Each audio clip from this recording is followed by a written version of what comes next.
Hello ladies and gentlemen, and welcome back to my channel for another Hot Toys 1/6 scale Marvel comic book figure unboxing and review. Today we're taking a look at their first release from their new sub-brand, Hono Studio, and it's none other than Wolverine. Now I got mine at a discount from Pop Collectibles. As always, do your own research, make sure you're comfortable before buying. I have popped a link to their site in the description below, along with the discount code Justin's Collection for 5% off your order if you do decide to buy from them. While you're down there, why not hit that subscribe, bell notification icon, and join button, so you're notified as soon as a brand new Hono Studio figure review goes live on the channel. Right, so let's address the whole Hono Studio situation. I'd like to get that out of the way first. The reason for the new sub-brand is, you see, their previous attempts at comic book figures under the main Hot Toys brand, they didn't sell super well. The clear plastic Iron Man and clear plastic War Machine and clear plastic Stealth Iron Man and glossy plastic Iron Man and comic book Spidey. The only one that did was Spider-Man, and that's because he was more limited. We all understand that that's because the designs were strange. Nobody wanted those clear plastic figures. The price point was high and they looked weird. But Hot Toys' takeaway was, oh no, it can't be the designs. Absolutely not. It must be that collectors expect premium figures from our premium brand. If we were to lower the prices, make simpler figures, well, that just wouldn't fit our image. So let's make an entirely new spin-off company, and then if the figures don't sell, it doesn't affect our main brand whatsoever. I think that's ludicrous. This could have 100% gone under the Hot Toys brand. Silicon arms, a brand new body, multiple mouth plates. This, to me, is a Hot Toys comic book Wolverine through and through. Anyway, up front we've got an image of Wolvie, but that is not representative of how the figure looks at all. We also have his name up top, an X-Men logo, another X-Men logo, and his name once more in that classic comic book style Wolverine font. On one side of the box, we've got his name taking up the entire panel. And then on the other side, it might not be coming across on camera, we've got an up-close image of Wolverine wearing his cowl. Around the back, some figure photography showcasing his sick-looking claw effects. Then down below, warnings and legal information, including a little tidbit that specifically says this was produced by Hot Toys. Look, credit where credit is due. They did a great job with the unboxing experience. It feels very unique. The bottom panel lifts up first, and the way they've cut around the top of the X-Men logo to make it look a little bit more three-dimensional, I'm so here for it. And the same thing can be said for the multiple different generations of X-Men logos that they printed on the side parts for both the top and bottom panels. Feel free to pause to read this if you want. It's essentially just a bunch of fluff and nonsense, not really worth your time. They have printed the instructions on the underside of the slipcover though, which feels very SH Figuarts Bandai Tamashii Nations of them. I'm not sure I love that. First in-hand impressions for Hono Studio Wolverine? This guy is really freaking heavy, and I was not expecting that. The one question on my mind right now is this better or worse than the old school Sideshow 1/6 scale Tiger Stripe Wolverine? We will answer that question throughout the course of this video. What we're going to do now is get all of Wolverine's accessories laid out in the light box and take a closer look at everything he comes with. Starting off with the display base first. It does technically come in two separate pieces, so let's discuss the bottom portion first and then we'll move on to the backdrop. I actually surprisingly like this base. Yes, it's big and it may be a little impractical, but it's sleek, man. I mean, we've got Wolverine up top in the corner, done in this really classic looking font with the vibrant colors to it, the yellow edge, the textured black top piece, and a translucent pole with a translucent crotch grabber. This I much prefer over and above a regular crotch grabber because being translucent plastic, it's not as much of an eyesore as those ones are. The backdrop is pretty interesting. It's kind of cool, but also terrible at the same time. It's made out of clamshell plastic, so it's cheap and flimsy feeling, and it's not UV treated, so please do not treat this as a CGC slab. Don't put your rare comic books inside of it. That is a surefire way to ruin them. After you've popped your comic book up top, then you can slot it into the display base, and now it looks something like this. Don't worry, that's not the last you're going to see of that backdrop display base combo. It's just really unwieldy to handle on camera, so we will pop Wolverine in front of it and see what that looks like a little bit later. We'll also try out these claw slashing effects a little bit later. We get two of the larger ones, cast in translucent plastic with some metallic paint on the spikes, and these are rubbery, so no worries when it comes to breakage. And then we get four of the smaller ones. But why not six of these? Just two more, and then we would have had a complete set of the smaller ones. And three of the larger ones too. I'm not sure exactly how they decided how many of these to give to Wolverine. Whatever maths they were doing, it was clearly wrong. I know you can combine them, but what if you want to have all three claw effects on both hands matching out of the box? Yeah, it ain't gonna happen. We do get three different mouth plates in total, and we'll try out all three of them in the cowl. And lastly, two pairs of hands. Nothing crazy, just some closed fists with the claws sticking out. The gloves have some leather grain texture on them and they're painted in metallic blue, whereas the claws are cast out of plastic. They're very long, quite spiky, and they're painted in metallic silver. And two open palm hands already installed on him out of the box. If it looks like these panels can be detached and swapped out with the panels on the clawed hands so you can have open palmed claw hands, yeah, nah, you can't do that. The claws are glued in place, they're not removable from those ones. What we're going to do now is get Wolverine himself out here. Standing straight up and down in the light box, no crazy poses or accessories or anything like that. Well, except for his claws, I popped those hands on just to complete the look. Hono Studio, I see y'all bursting onto the scene with a banger like this. Well done. Seriously, it may not be the best at what it does, but it's darn close to being a home run. The bespoke body was totally necessary to sell that stumpy but swole Wolverine physique, so that gets a tick from me. Then the outfit is bright and colourful, but thin enough so that the muscle definition can pop through, which helps this guy stand out on the shelf. And then we get to the head sculpt. Hands down, my favourite part of the entire figure, even over and above the silicone arms. Often companies are shy about exaggerating the ear wings, so they go small and tame and swooped back. But not Hot Toys. They went for it, and kudos to them for giving it a go because it worked. This is a striking, bold, bright, and nostalgic look for Wolverine all at the same time. Up close and personal, kicking things off with Wolverine's head sculpt. We will try out the other two more expressive mouth plates in just a minute. But let's start off with the default frowning one first. It is more neutral, but still, you can tell he's got a frown going on. He's got the wrinkled chin and the downturned sides of the mouth. You can make out his nose underneath the nose of the cowl. There's a little bit of skin texture, but it's just painted and not sculpted, and some 5 o'clock shadow as well. I would have liked sculpted skin texture, but this is a comic book figure, so I understand they wanted to keep it more smooth, and that way it doesn't look too realistic, which would have been at odds with the rest of the outfit. If their intention was to perfectly capture the look of the cowl from the animated series while adding a dash of realism at the same time with the panel lines, well, then they absolutely nailed it because we've got the little frowning effect up top with the frown lines and the wings that sit forward rather than curving back around the head, which is my preferred option, plus some leather grain texture, that's the realism I was talking about, and some texture for the yellow part so that it almost perfectly matches color and texture wise with the rest of the fabric outfit.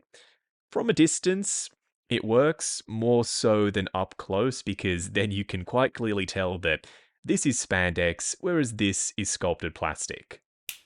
I'm going to level with you. Based off the promo pics and the blogger pics, I didn't think I was going to like this mouth plate at all because straight up and down on the head, it looked very goofy. In person, it still does. Until you give him a little bit of a head tilt. Angles are this mouth plate's best friend.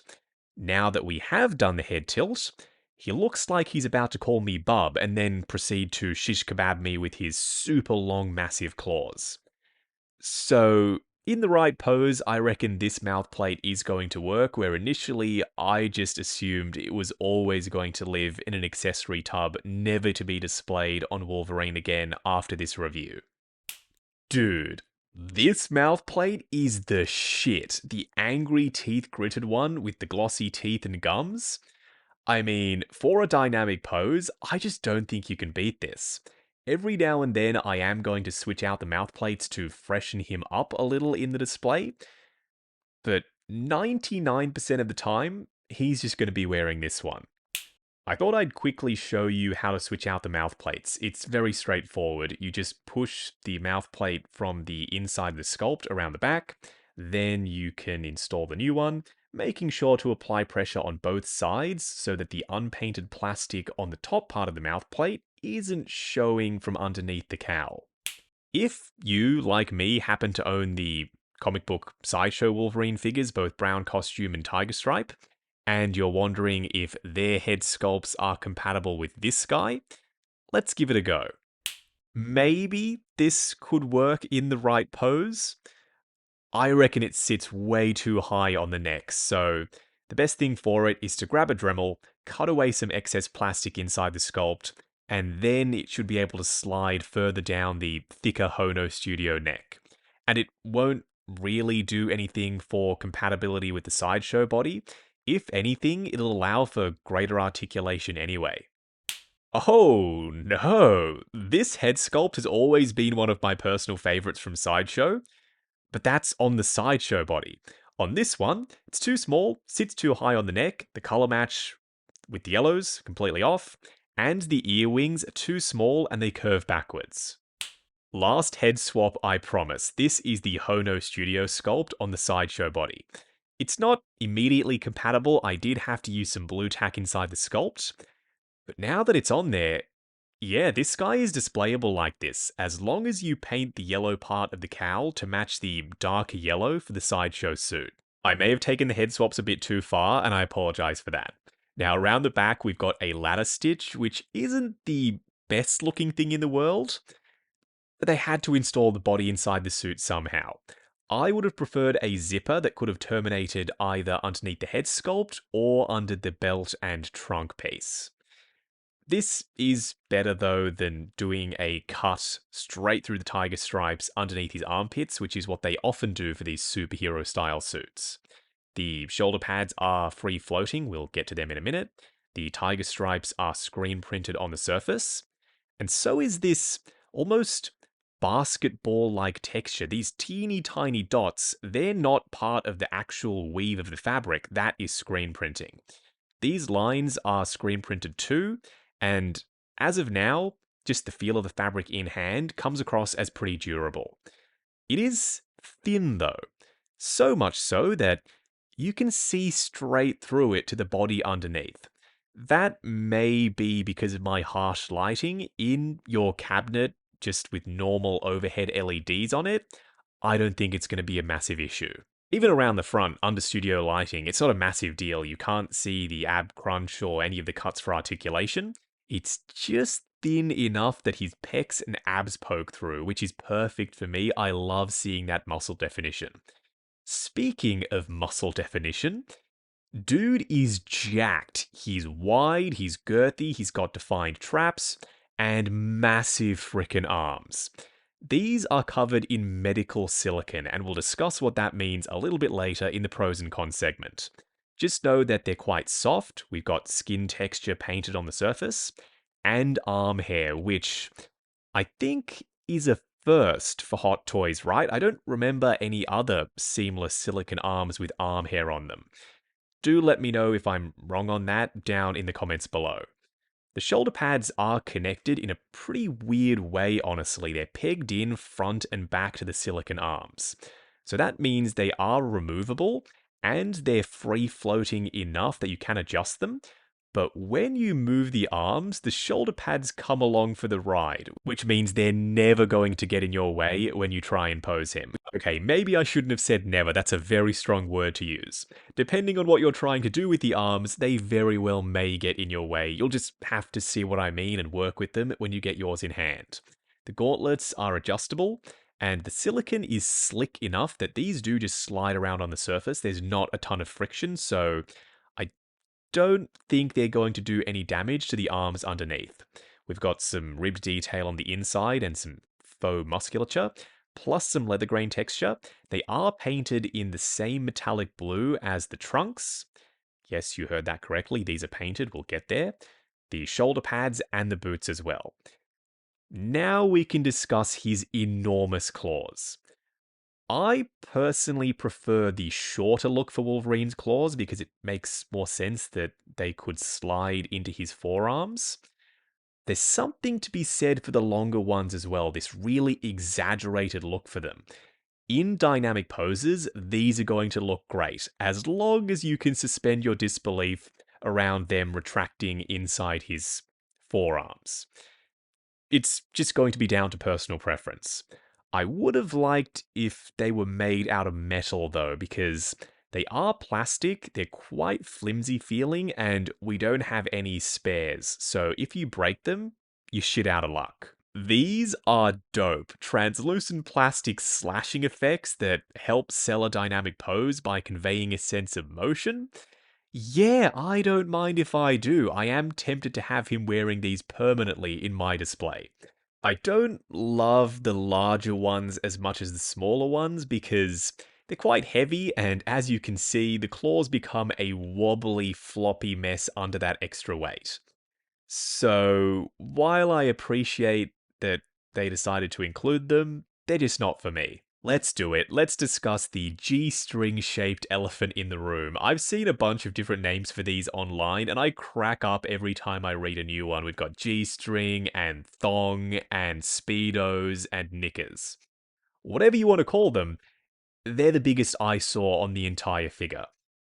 And the only reason they look like this is because Hot Toys got very lazy.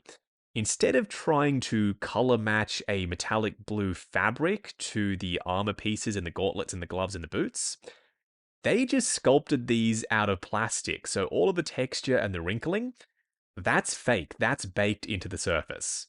And these are baked onto the body. The only way to remove them is by slicing them down one of the sides in the seams, and then you can peel them off. If these were fabric, they wouldn't have had to cut away as much as they did around the front. They wouldn't have looked like a G-string. They would have been trunks, which is what they're supposed to be for Tiger Stripe Wolverine. Now that they did make them out of rubbery plastic, they had to do this so that the legs could freely move forward and backwards. Entirely the wrong call, in my opinion. I will be trying to find some sort of replacement. Fingers crossed either a third-party company or a customizer out there is able to figure out this whole situation. Coming down to the legs, we just have that screen-printed yellow spandex, which is bright. I haven't mentioned the color palette yet. The yellow is poppin', so too is the metallic blue. And then we've got the dark red, which ties everything together. The boots are a two-piece design. They flare out up top, but they are more geometric than I would like. I prefer them to smoothly curve up and around versus this sharp cutoff. There's leather grain texture both for the black and metallic blue sections, plus some sculpted tread on the underside, and would you look at that? Hot Toys Limited.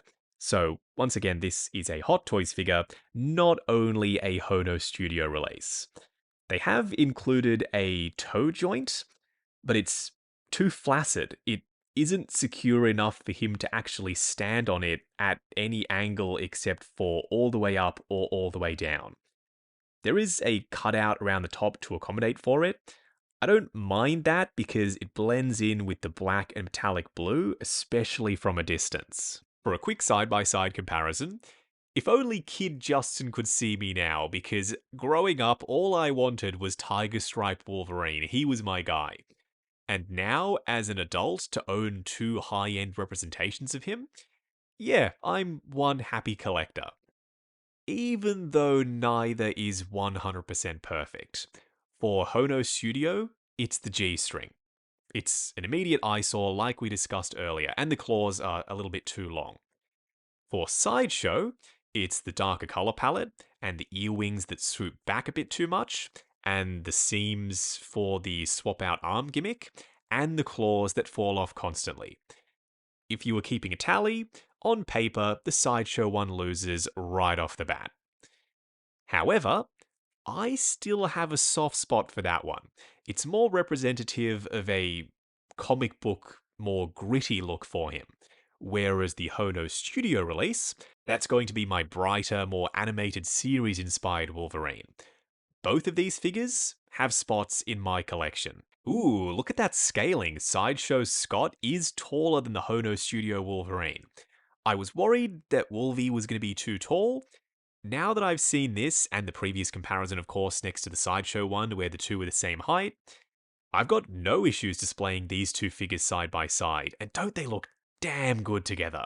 I know So Toys Rogue is divisive, she's not for everyone, but she sure as shit is for me. I think this figure is fantastic.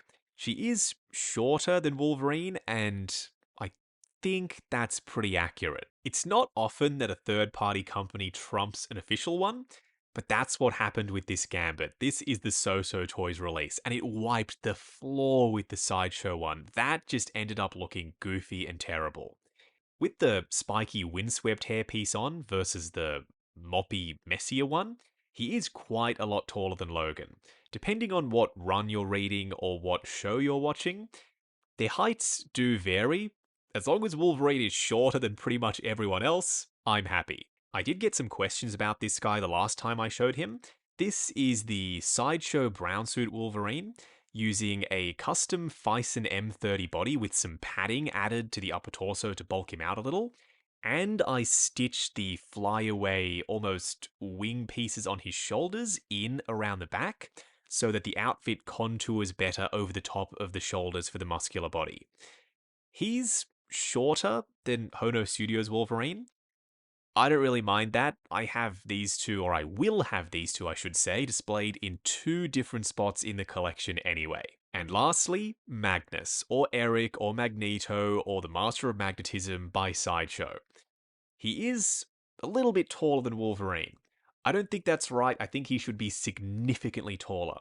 And chances are either the Hono Studio one or the present Toys release, they'll probably fix that. We'll just have to wait and see when they drop. Going over articulation, starting off with Wolverine's head sculpt. It's on a fixed neck with a double ball peg up underneath the head itself. Looking forward to there, looking up to there, plenty of range for a fastball special pose, swivel and pivot side to side. His shoulder pads are attached to the arms, so they do move along with them. Going forward and back, up to there, there's a butterfly joint at the shoulder that hinges up and down. Swivel at the bicep underneath the silicone outer skin, ratcheted double bend at the elbow going past 90, but the gauntlets do collide with the biceps, so watch out for that.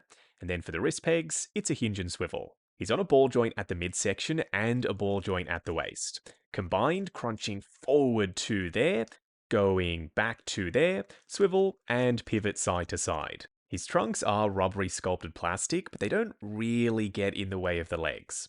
Going forward to there as these things flex a little, going out to there, swivel at the upper thigh, double bend at the knee, going past 90. And then for the ankles, instead of a double ball peg, they've used a hinge and swivel, but it is pegged into the foot at an angle, so we get forward and back rotation as well as ankle tilt. Then lastly, toe articulation. Moving on to the 3 cool and 3 annoying things. The first annoying thing is this. Do you really expect us to cut this out of the box, ruining it permanently, Hot Toys, and then display it behind the figure, even though the art on this is not representative of the figure standing in front of it? Yeah, I don't think so. At the very least, they could have used a proper Jim Lee Tiger Stripe Wolverine piece of artwork. The second annoying thing is the claws aren't made of metal. And they're not removable with these plates that are separate sculpted pieces anyway, so you can't take them out and swap them onto the open palm hands. The third annoying thing is Wolverine's Speedos. Making this out of sculpted plastic rather than material means that it was always going to have to look like this. They had to cut away a bunch of excess plastic so that the legs could move. If these were material, they could have sat down far lower than they do, and they would have looked all the better for it. The first cool thing, I'm sure to nobody's surprise, is the seamless arms. These things are pretty much perfect. Even though they're massive, they go almost completely flush down by his sides. And they're extremely well detailed.